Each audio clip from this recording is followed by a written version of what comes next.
What up guys, welcome to a new video. I hope everyone's doing well.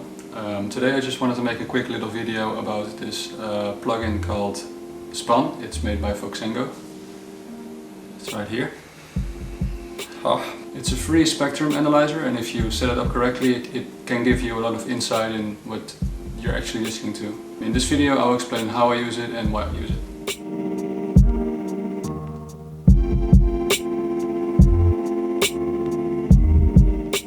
The first thing I wanted to talk about is why and how I use this plugin. If you're like me and any other bedroom producer, we don't have a proper studio with like perfect monitors to listen to and sound treatment on the walls. It can get a bit hard to trust your mixing and mastering decisions, like every little change you make, because for one your speakers aren't optimal, and for second your room is not treated, so it can get it can mess with the sound a little bit. Like for example, in my case, I work on 7-inch speakers, monitors, and I'm in a quite small room. So when it comes to low end, like really low end, like 50 Hz, 60 Hz, maybe even below that, or a bit above, I have no idea what it's doing. Like I don't think my speakers even go that low. So that's why I started using this plugin, Voxengo Span.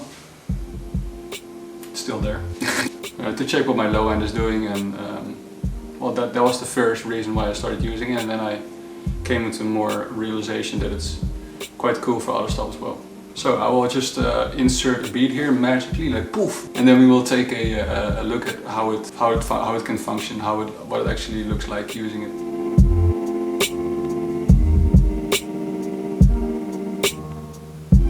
Wowzers. Everyone has their own idea of a good mix, I have to admit that. Like everyone has their own taste. Some really like a lot of low end, and other people, for example, like their high is really present and high. I'm one of those people, I think. I like my highs quite, not harsh, but I like them present. But other people like their shit like very muffled, and they just put a low pass filter and everything.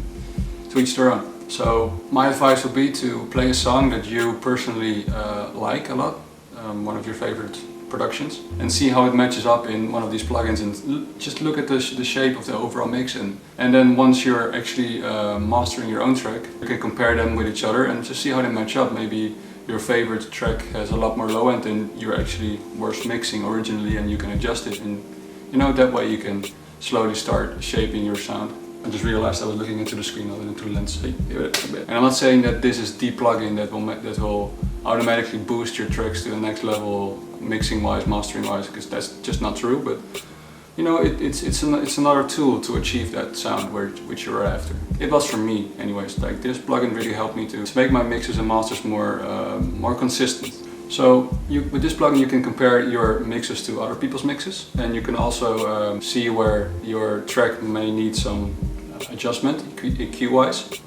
But another thing you can do is check the stereo width of your track, and that's the orange part on the bottom of this particular track. And this comes in very handy if you want to see if your track is too far spread out, like this. Wowzers. Or if it actually needs more stereo width, like this.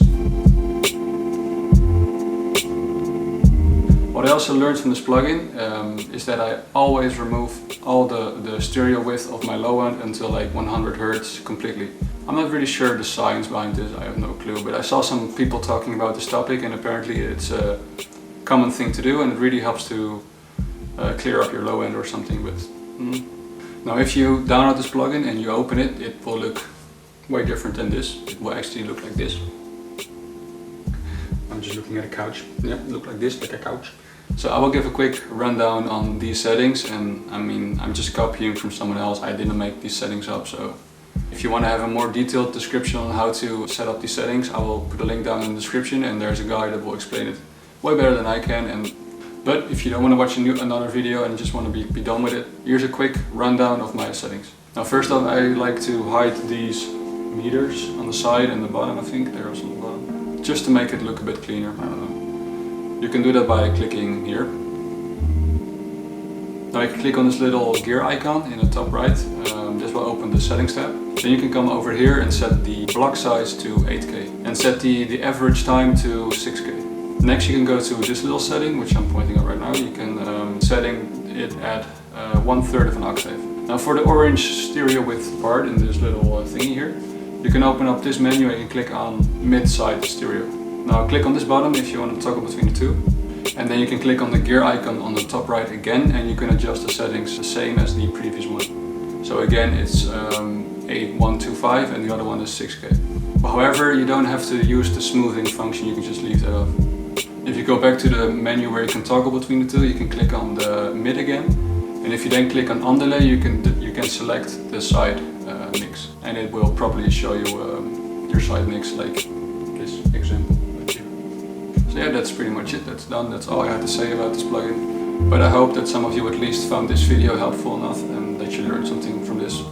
And although I didn't make a beat for this video, I will put the background music from this video online, so yeah, the sample and the drums will be downloadable on my Patreon. Anyways, thanks for watching, and I hope to see you on the next one. Peace.